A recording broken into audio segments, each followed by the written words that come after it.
அனைத்து தமிழ் உள்ளங்களுக்கும் வணக்கம். நாம் இந்த பதிவில் 2024 ஆண்டின் 11வது மாதமான மாசி மாதத்தின் 12 ராசிகளின் பலன்களையும் அதற்கான பரிகாரங்கள் என்னென்ன என்பதையும் இந்த பதிவில் விரிவாக காண்போம். எல்லோர் வாழ்விலும் பலமும் நலமும் செல்வ செழிப்பும் பெற எல்லாம் வல்ல இறைவனை வேண்டுகிறேன்.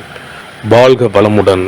நிகழும் ஸ்ரீ மங்களகரமான தமிழ் வருடம் சோபகிருது 2024 ஆண்டு மாசி மாதம் 13/2/2024 செவ்வாய்க்கிழமை அன்று வளர்பிறை சதுர்த்தி திதியில் உத்திரட்டாதி நட்சத்திரத்தில் அமிர்த யோகம் சதுர்த்தி விரதம் கூடிய நன்னாளில் இந்த மகத்தான மாசி மாதம் பிறக்கின்றது. மாத தொடக்கத்தில் மாசி மாத கிரக நிலைகளை ஆராய்ந்து பார்க்கும் போது மேச ராசியில் குரு பகவானும், கன்னி ராசியில் கேது பகவானும், மகர ராசியில் செவ்வாய், புதன் மற்றும் சுக்கிர பகவானும் சஞ்சரிக்கின்றனர். கும்ப ராசியில் சனி பகவானுடன் சேர்ந்து சூரிய பகவானும் சஞ்சரிக்கின்றனர். மீன ராசியில் ராகு பகவான் சஞ்சரிக்கின்றார். தமிழ் மாதங்களில் 11வது மாதமான மாசி மாதம் இது வழிபாட்டிற்கு உரிய மாதமாகும். சூரியன் கும்பராசியில் பயணம் செய்வதால் இந்த மாதத்தினை கும்ப மாதம் என்றும் அழைப்பார்கள். சூரிய பகவான் பிப்ரவரி 13 அன்று மகர ராசியில் இருந்து கும்பராசிக்கு பேச்சியாகின்றார். மாசி மகம் வருடத்திற்கு ஒரு முறை வீதம் மட்டுமே வரும்.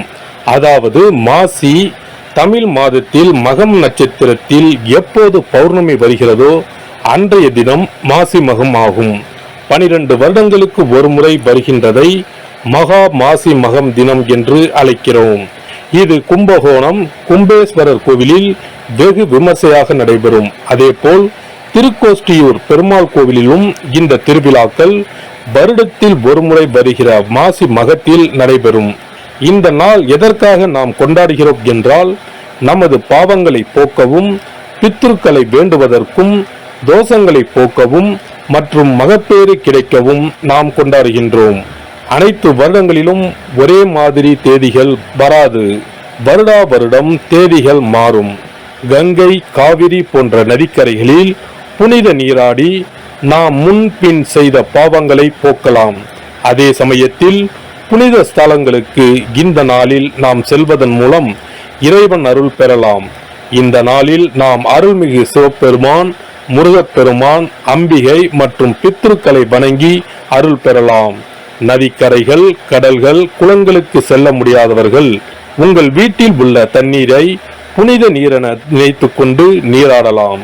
ஆங்கில மாதம் மார்ச் 5 இரவு 9:30 மணிக்கு ஆரம்பித்து மார்ச் 7 விடியற்காலை 12:05 மாசி மகம் முடிவடைகிறது.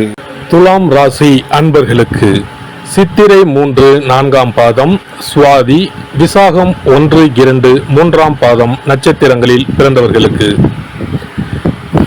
இந்த மாதத்தில் உங்களது ராசிக்கு பாதகாதிபதியான சூரிய கிரகம் 5ஆம் இடத்தில் யோகாதிபதியான சனி பகவானுடன் இணைவு பெற்று சுழல்கிறது. அடுத்த மாதத்தில் ருணரோக சத்ருஸ்தானமான 6ஆம் இடத்திற்கு வந்து ராகுவுடன் இணைந்து சஞ்சாரம் செய்ய போகிறது. இதனால் அதற்கு முன்பாகவே அனைத்து நன்மைகளும் நடந்து முடியும். குரு பகவான் வலிமையுடன் 7ஆம் இடத்தில் நிற்கிறார். ராசிக்கு 12இல் கேது கிரகம் அமர்ந்திருக்கிறது.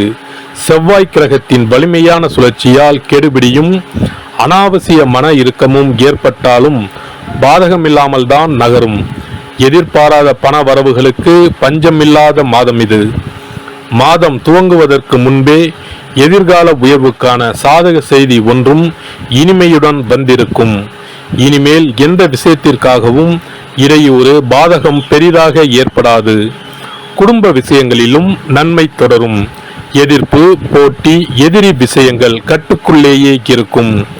உத்தியோகம், பணி, பதவி, விஷய மேன்மை ஏற்பட்டு ஊதிய கவலைகளையும் தீர்க்கப் போகிற மாதம் இது. கடன், வழக்கு, பஞ்சாயத்து விஷயங்கள் முடிவுக்கு வரும். இளம் சுவாதி நட்சத்திரக்காரர்களுக்கான திருமண சுபகாரிய விஷயங்கள் நல்லபடியாக ஈடேறும். இல்லத்திற்கான உயர்தர உடைமைகள், பொன் பொருள், ஆபரணங்கள், வாரிசுகளின் எதிர்கால தேவை என்று திட்டம் போட்டு இருக்கிற விஷயங்களில் சாதகமான உயர்வுகளும் ஏற்படும். இம்மாத 3வது வாரத்திலிருந்து சுவாதி மற்றும் விசாக நட்சத்திரக்காரர்கள் பொன்னான அதிர்ஷ்டங்களை அடைவார்கள். இம்மாத சனி மற்றும் வெள்ளி செவ்வாய்க்கிழமைகளில் ஆச்சரியப்படுகிற உயர்வுகள் உண்டாகும். தொழில், வியாபார, நிர்வாக, பட்ஜெட் விஷயங்கள் இம்மாத 11ஆம் தினத்திற்கு பிறகு லாப வரவுகளை கொடுக்கப் போகிறது. இம்மாத 5, 13, 17, 25வது தினங்களில் நெடுங்கால ஆசை திட்டங்களை பூர்த்தி செய்து கொள்ளலாம்.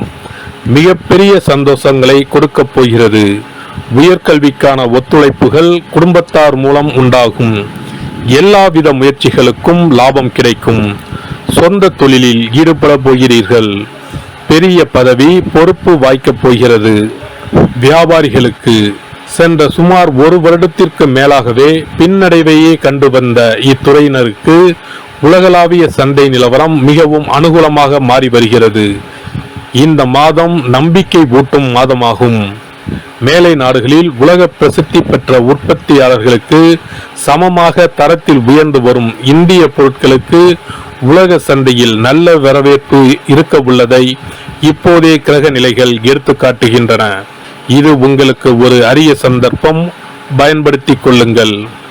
கலைஞர்களுக்கு பல மாதங்களுக்கு பிறகு முதன்முறையாக கிரக நிலைகள் உங்களுக்கு சாதகமாக மாறி வருகின்றன.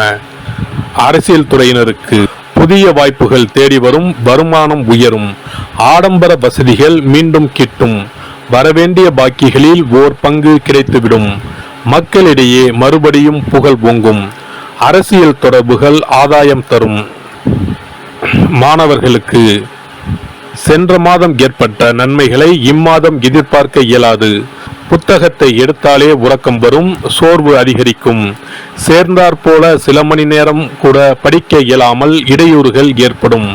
விவசாயிகளுக்கு வயல் பணிகளில் கவனம் குறையும். கால்நடைகளினால் பண விரயம் ஆகும். அண்டை நிலத்தாரோடு பகை உணர்ச்சி மேலிடும்.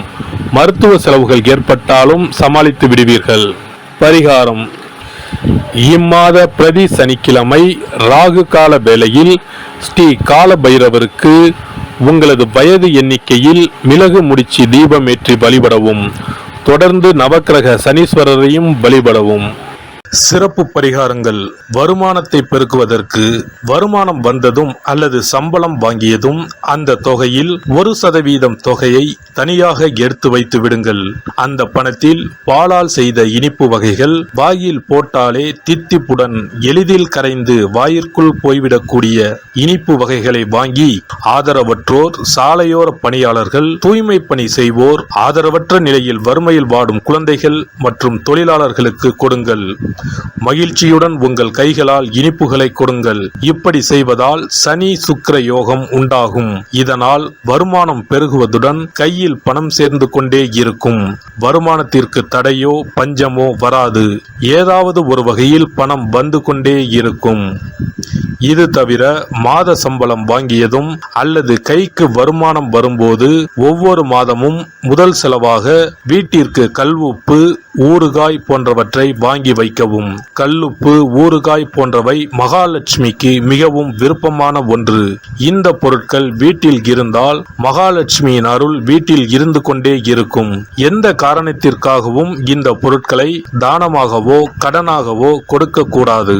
தினமும் வீட்டை சுத்தம் செய்து அதிகாலையில் நீராடி வீட்டில் உள்ள மகாலட்சுமியின் படத்திற்கு முன் அமர்ந்து ஓம் யம் ஓம் அங் சிவாய நம, சவ்வும் நம சிவாய நம, ஸ்ரீயும் நம சிவாய நம, அங் உங் வங் சிவாய நம என்ற மந்திரத்தை சொல்ல வேண்டும்.